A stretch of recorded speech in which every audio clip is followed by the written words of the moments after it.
Hello दोस्तों, good morning. कैसे हैं आप सब लोग। तो आज बहुत दिनों के बाद अपना ऑनलाइन क्लास चलने जा रहा है। बीच में थोड़ा बिजीनेस के चलते हम आपको ऑनलाइन क्लास नहीं दे पाए। तो आज 10th क्लास की पोएम है जो बच्चों को थोड़ी दिक्कत आ रही थी, तो हमने कहा चलो इसी पोएम को पढ़ा देते हैं आज। तो आज पोएम है how to tell wild animals, कि जंगली जानवरों को कैसे बताएं। ये एक इंटरेस्टिंग पोएम है और हम कहें कि एक हास्यकर पोएम है। इस पोएम से माध्यम से कवि ने चीज़ों को बहुत ही हास्यकर तरीके से रिप्रेजेंट किया है। ठीक है, तो थोड़ा समझने का प्रयास करेंगे। तो पहले हम लोग ये जान लेते हैं कि ये पोएम में क्या है, इस पोएम का कॉन्टेक्स्ट क्या है। तो थोड़ा अबाउट द पोएम पढ़ लेते हैं। How to tell wild animals, इसको लिखा है कैरोलिन वेल्स ने। कैरोलिन वेल्स ने, यहाँ पे ये छूट गया है, कैरोलिन वेल्स ने लिखा है। तो अबाउट द पोएम थोड़ा समझ लेते हैं, इससे क्या है चीज़ें क्लियर हो जाएंगी। इन द पोएम, और एक चीज़ आपको बता देते हैं, पढ़ने से पहले आप अपना बुक अपने साथ रखिएगा, अदरवाइज समझ में नहीं आएगा, क्योंकि हम बोर्ड पे लिख के नहीं पोएम पढ़ाएंगे, हम किताब से देख के पढ़ाएंगे। किताब आपके पास होनी चाहिए, सभी लोग ध्यान से पढ़ेंगे। तो in the poem the poet has explained the characteristics of various wild animals in a very funny way. In the poem, इस कविता में, द पोएट हैज एक्सप्लेन मतलब होता है समझाना। तो इस कविता में कवि ने समझाया है। द कैरेक्टरिस्टिक्स मीन्स होती हैं विशेषताएं, विशेषताएं को समझाया है, विशेषताओं के बारे में बताया है। ऑफ वेरियस वाइल्ड एनिमल्स, विभिन्न प्रकार के, वेरियस मीन्स विभिन्न, वाइल्ड एनिमल्स मीन्स होते हैं जंगली जानवर। तो विभिन्न प्रकार के जंगली जानवरों के बारे में बताया है। इन ए वेरी फनी वे, बड़े ही फनी तरीके से। फनी मीन्स क्या होता है, मजाकिया, वे मीन्स अंदाज, बड़े ही मजाकिया अंदाज में उसने हमें बताया है कि विभिन्न प्रकार के जो जंगली जानवर हैं इनकी क्या कैरेक्टरिस्टिक्स होती हैं, क्या विशेषता होती हैं। तो सेंटेंस का अर्थ है कि इस पोएम में कवि ने जंगली जानवरों की विशेषताओं के बारे में बड़े ही मजाकिया अंदाज में हमको समझाया है। ये कैरोलिन वेल्स एक लेडी हैं, महिला हैं, ये चीज़ याद रखना। She has used language in a way that it generates humour. She has used, उन्होंने प्रयोग की है, लैंग्वेज भाषा को, इन अ वे इस प्रकार से। तो उन्होंने भाषा को इस प्रकार से प्रस्तुत किया है that it generates, generate means होता है उत्पन्न करना, कि ये उत्पन्न करती है। ह्यूमर मीन्स होता है हास्य। तो उन्होंने भाषा को इस प्रकार से व्यक्त किया है, प्रयोग किया है कि इससे हंसी उत्पन्न होती है, हम लोग हंसते हैं जब इस पोएम को पढ़ते हैं। ठीक है। She is introducing the reader to various kinds of wild animals like Asian lion, Bengal tiger, bear etcetera. तो सी इज इंट्रोड्यूसिंग, इंट्रोड्यूस मतलब होता है परिचय देना, वो परिचय दे रही हैं द रीडर, पाठक को, to various kinds of wild animals, विभिन्न प्रकार के जंगली जानवरों को। तो विभिन्न प्रकार के जंगली जानवरों का परिचय दे रही हैं पाठक को। लाइक एशियन लायन, जैसे एशियन शेर, बंगाली टाइगर, बंगाल के टाइगर, बियर, भालू एटसेट्रा इत्यादि। एक्सप्लेनिंग समझाते हुए, each of the animals in a very humorous way, और हर जानवर के बारे में बड़े ही ह्यूमरस मतलब हास्यात्मक तरीके से समझाते हुए वो पाठक को इसके बारे में बता रही हैं। ठीक है। तो नीचे लिखा है this humorous poem suggests some dangerous ways to identify और टेल वाइल्ड एनिमल्स। तो आपके नॉलेज के लिए बता लें, ये बुक जो है जिससे हम अबाउट द पोएम पढ़ा रहे हैं, ये राजी पब्लिकेशन की बुक है। राजी पब्लिकेशन बुक में अगर आप खोलेंगे तो अबाउट द पोएम भी आपको मिल जाएगा, लेकिन टेक्स्ट सभी बुक्स में मिलेगा। ओके। तो दिस ह्यूमरस पोएम सजेस्ट्स, ये जो व्यंग्यात्मक पोएम है वो सजेस्ट करती है, सुझाव देती है। सजेस्ट मीन्स होता है सुझाव देना, सुझाव देती है सम डेंजरस वेज, कुछ खतरनाक तरीके, टू आइडेंटिफाई, आइडेंटिफाई मीन्स होता है परिचय बताना, वाइल्ड एनिमल्स, जंगली जानवरों का। तो ये व्यंग्यात्मक कविता या हास्य कविता जो है ये कुछ खतरनाक तरीके बताती है जंगली जानवरों को बताने के लिए या उनकी पहचान बताने के लिए। रीड इट अलाउड, इसको तेजी से पढ़ो। Keeping to a strong and regular rhythm, एक मजबूत और नियमित रिदम के साथ, लय के साथ। ठीक है। सीधे अब टेक्स्ट पे हम लोग पहुंचते हैं, यहाँ से आपका टेक्स्ट स्टार्ट हो जाएगा। ठीक है। तो टेक्स्ट में देखिए क्या बताया है कवि ने कि कैसे पहचानेंगे आप विभिन्न प्रकार के जानवरों को, उनका आइडेंटिफिकेशन बताया है। If you ever should go by chance to jungles in the east, and if there should to you advance a large and tawny beast, if he roars at you as you are dying, you will know it's the Asian lion. वाह, तो if you ever should go by chance, if यदि, ever means होता है कभी, you should go आप जाएं, by chance means अचानक या संयोगवश, अगर आपको अचानक या संयोगवश जाना पड़ जाए या आप जाएं टू जंगल्स, कहाँ जाना पड़ जाए, जंगल्स को इन द ईस्ट, ईस्ट मतलब होता है पूरब, अगर पूरब दिशा के जंगलों को आपको बाई चांस जाना पड़ जाए, and if there should to you advance a large and tawny beast, and if और यदि देयर वहाँ शुड टू यू तुम्हारी तरफ, एडवांस मीन्स बढ़े, एडवांस मीन्स होता है आगे बढ़ना, एक एक वर्ड का मीनिंग देखेंगे, जो चीज़ नहीं समझ में आएगी हम लिख देंगे। एडवांस मतलब क्या होता है, आगे बढ़ना, एडवांस मीन्स होता है आगे बढ़ना। नहीं लोग कहते हैं तुम बड़े एडवांस हो रहे हो, एडवांस मतलब बहुत आगे बढ़ते जा रहे हो, रुक ही नहीं रहे।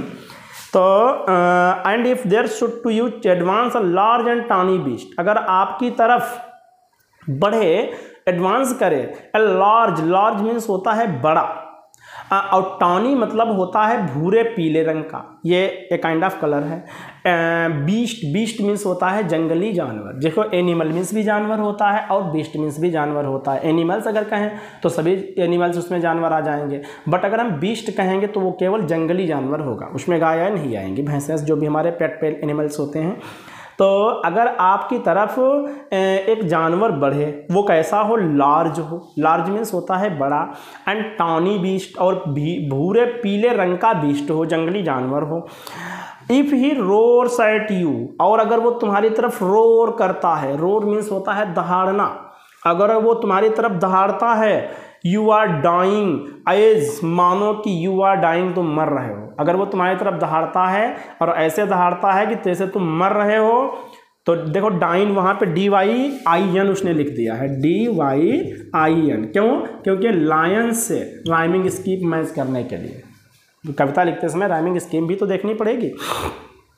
तो if he roars at you as you are dying, अगर वो तुम्हारी तरफ ऐसे दहाड़े जैसे लगे कि तुम मर रहे हो, you will know it's the Asian lion, तब आप जान जाओगे कि ये एशियन लायन है, एशिया का शेर है, तब आप जान जाओगे कि ये एशिया का शेर है।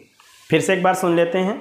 इफ़ यू, अगर आपको बाई चांस पूर्वी जंगलों को, पूर्व के जंगलों में जाना पड़े और आपकी तरफ एक बड़ा और पीला भूरे रंग का जानवर आगे बढ़े और वो इतनी तेज़ दहाड़े तुम्हारी तरफ जैसे कि लगे तुम्हारी कि हमारी मृत्यु हो जाएगी, अब हम नहीं बचेंगे, तो आप समझ लीजिएगा कि एशिया का लायन है, एशिया का शेर है। देखिए कितने इंटरेस्टिंग तरीके से बताया कि आपकी तरफ बढ़े दहाड़े, तब आप समझो कि एशिया का शेर है।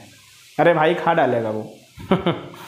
ठीक है, इसके बाद ये फर्स्ट स्टेंजा आई होप आपके समझ में आया होगा, एक स्टेंजा आपका कंप्लीट हुआ है। अब सेकेंड स्टेंजा, जो चीज़ ना समझ में आया कमेंट में हमें क्वेश्चन करिएगा, आपका रिप्लाई मिलेगा।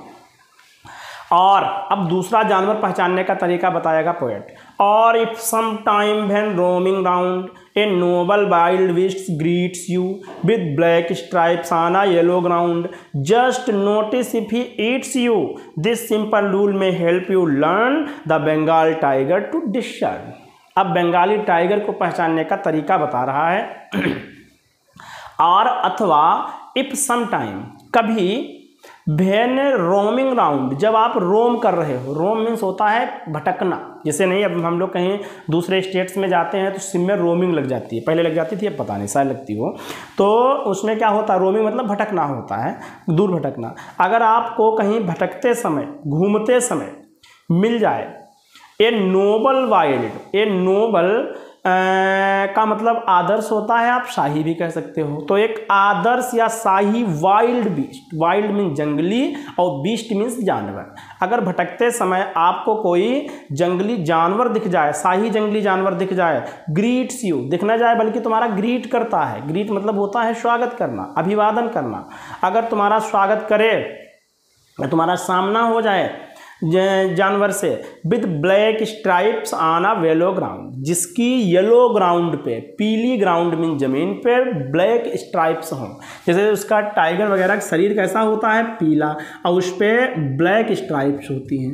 हमने रियल में देखा है, जू में आप भी देख सकते हो, जाइएगा तो और उसके पीली बॉडी पे ब्लैक कलर की पट्टियाँ हों। स्ट्राइप्स मीन्स होता है पट्टियाँ, ठीक है।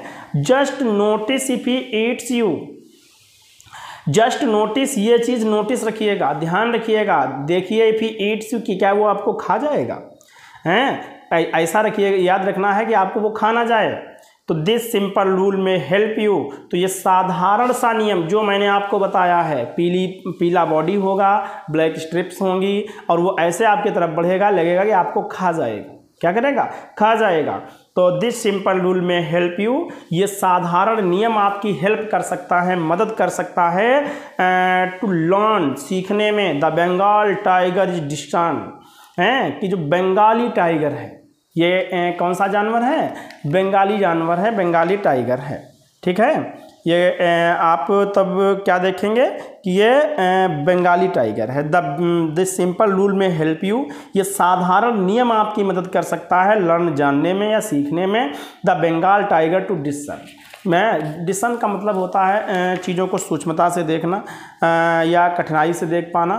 तो ये बंगाली टाइगर जो है आपको पता होना चाहिए कि बंगाली टाइगर है, ठीक है। तो ये आपका सेकंड स्टेंजा कंप्लीट हुआ। इसको एक बार देख लेते हैं फिर से कि अगर आप घूमते समय एक शाही जानवर आपका स्वागत करता है, जिसके पीले शरीर पे ब्लैक रंग की पट्टियां हैं, और आपको बस इतना ध्यान रखना है कि वो जानवर आपको खा ना जाए, ठीक है।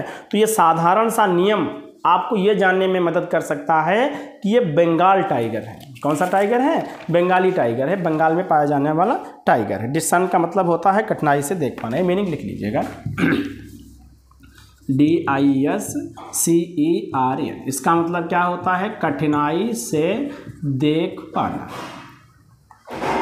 कठिनाई से देख पाना, ठीक है।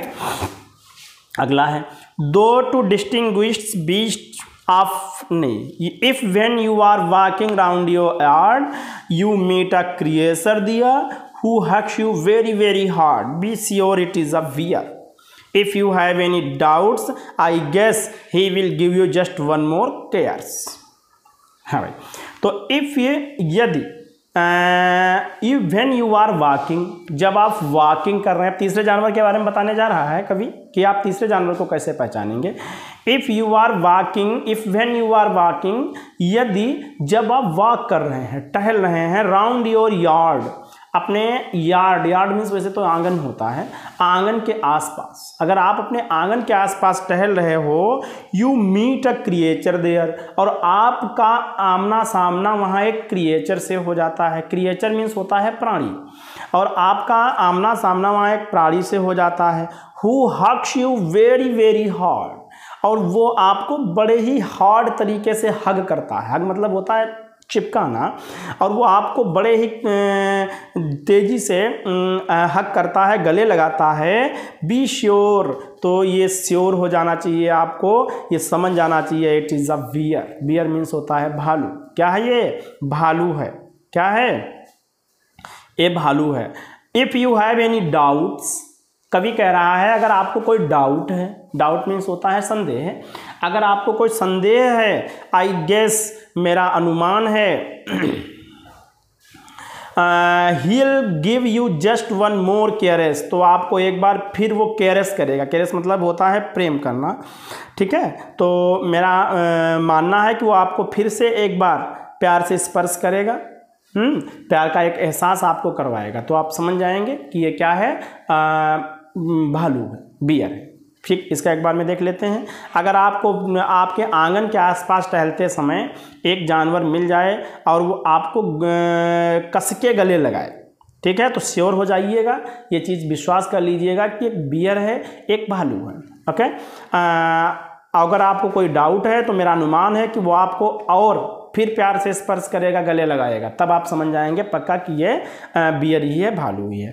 ठीक है, 2 स्टेंजाज और बचे, वो भी देख लेते हैं। दो to distinguish beasts of prey and novice might nonplus the crocodile you always may tell from the hyena thus hyenas come with merry smiles but if they weep they are crocodiles. घड़ियाली आंसू, ज़्यादा रोगे लोग कहते हैं यार घड़ियाली झूठे आंसू दिखावे के आंसू, दुख नहीं होता फिर भी दुख प्रकट करते हैं, देखा हमने भी लोगों को। तो दो यद्यप to distinguished beast, distinguished means होता है अंतर निकालना, भेद निकालना, पहचानना कह सकते हो आप। तो यद्यपि जानवरों को पहचानने के लिए बीस्ट्स ऑफ प्रे मतलब वही शिकार करने वाले जानवर, जंगली जानवर, a novice might nonplus, a novice का मतलब होता है नौशिखुआ जो चीज़ों को सीखता है स्टार्ट में, वो नौशिखुआ होता है किसी भी चीज़ को। जैसे हम लोग बाइक सीखे थे, साइकिल सीखे थे, तो उस समय हम क्या थे जब सीख रहे थे, नौवाइस थे, नौशिखुआ थे। तो to distinguished beast of prey novice might nonplus. यद्यपि जंगली जानवरों को पहचानने में एक नौवाइस जो होता है, नौशिखुआ जो होता है, वो नॉन प्लस मतलब होता है असमंजस में होना, वो असमंजस में हो सकता है, वो असमंजस में हो सकता है। The crocodile you always may tell from the hyena दस, द क्रोकोडाइल मगरमच्छ, यू ऑलवेज में टेल जिसके बारे में तुम हमेशा बता सकते हो, फ्रॉम द हाइना दस, हाइना से इस प्रकार। तो एक नौशिखुआ व्यक्ति जो है वो इसमें असमंजस में हो सकता है पहचानने में, और मगरमच्छ जो है जिसको आप हमेशा हाइना से अलग करके बता सकते हो, हाइना से उसको डिफ्रेंटिएट कर सकते हो। कैसे? Hyenas come with merry smiles, क्योंकि जो लकड़बग्घे होते हैं वो मेरी स्माइल के साथ आते हैं, मुस्कुराते हुए आते हैं। बट इफ़ दे वीप, और अगर वो रोते हैं, दे आर क्रोकोडाइल्स, तो वो क्या होते हैं? मगरमच्छ होते हैं, घड़ियाल होते हैं। ठीक है, अगर रोता है तो घड़ियाल है, अगर मुस्कुराते हुए आता है तो हाइना है। हालांकि जानवरों को हमने हंसते हुए नहीं देखा है, हो सकता है आपने देखा हो। ठीक है, तो इसका देख लेते हैं एक बार। अगर किसी व्यक्ति को ज़्यादा जानवरों के बारे में जानकारी नहीं है तो वो नौशिखुआ है, तो वो क्या करेगा? असमंजस में पड़ जाएगा जानवरों को पहचानने में। तो तुम क्रोकोडाइल को हमेशा इस चीज़ से, हाइना से अलग कर सकते हो। किस चीज़ से? कि हाइना जो है वो स्माइल के साथ आते हैं, मुस्कुराते हुए आते हैं, लेकिन अगर वो रो रहे हैं तो वो क्रोकोडाइल है। क्या है? क्रोकोडाइल है। ओके, नेक्स्ट चलते हैं। The true chameleon is small, a lizard sort of thing. He hasn't any ears at all and not a single one. If there is nothing on the tree, it is the chameleon you see. Chameleon means गिरगिट। Memes पढ़े होंगे कि जब से आदमियों ने रंग बदलना शुरू कर दिया तब से गिरगिट ने रंग बदलना छोड़ दिया। ये एक ऐसा क्रिएचर होता है जो अपना रंग बदल लेता है। अगर पेड़ पे बैठेगा तो पत्तियों के कलर का ग्रीन कलर अपना कर लेगा, येलो कलर भी हो जाता है, और ये जो ड्राइव कलर का भी होता है, बद्धा भूरा कलर का। ठीक है, तो उसके बारे में बताया है। The true chameleon is small. True chameleon मतलब होता है वास्तविक, रियल। ट्रू मतलब सच्चा कहो या रियल कहो, वास्तविक कहो। जो वास्तविक कमीलियन होता है वो छोटा होता है। कमीलियन मीन्स गिरगिट, वो छोटा होता है। ए लिजॉर्ड सॉर्ट ऑफ थिंग, एक लिजॉर्ड प्रकार की चीज होता है। लिजॉर्ड मीन्स होती छिपकली, छिपकली जैसी चीज होता है। He hasn't any years at all, उसके बिल्कुल कान नहीं होते हैं, उसके कान बिल्कुल नहीं होते हैं। And not a single wing, और उसकी एक भी विंग नहीं होती है। विंग मीन्स होते हैं पंख, और उसका एक भी पंख नहीं होता है। If there is nothing on the tree, अगर पेड़ पे कुछ भी नहीं है, it's the chameleon you see, तो आप जो देख रहे हो ये कमीलियन ही है, ये गिरगिट ही है। फिर से एक बार देखते हैं कि जो वास्तविक गिरगिट होता है बहुत स्मॉल होता है, छोटा होता है, और एक लिजार्ड प्रकार की चीज़ होता है, लिजार्ड छिपकली सब लोग देखते हैं। He hasn't any years at all, उसके कान बिल्कुल नहीं होते हैं। And not a single wing, और उसका एक भी विंग नहीं होता है, पंख नहीं होता है। कमीलियन के कहाँ पंख होते? नहीं होते हैं। If there is nothing on the tree, अगर पेड़ पे कुछ भी नहीं है, it's the chameleon you see, तो आप जो देख रहे हैं ये है आपका कमीलियन। क्या है? गिरगिट। ठीक है, तो आई होप ये पोएम आपको अच्छे समझ में आई होगी। इसकी वर्ड मीनिंग पढ़ लीजिए, आप अपने बुक में लिखी होंगी। ठीक है, अगर हम वर्ड मीनिंग देंगे तो फिर ज़्यादा लेंदी वीडियो हो जाएगा। ठीक, तो फिर मिलते हैं नेक्स्ट डे कुछ नया लेकर के। आज के लिए गुड बाय।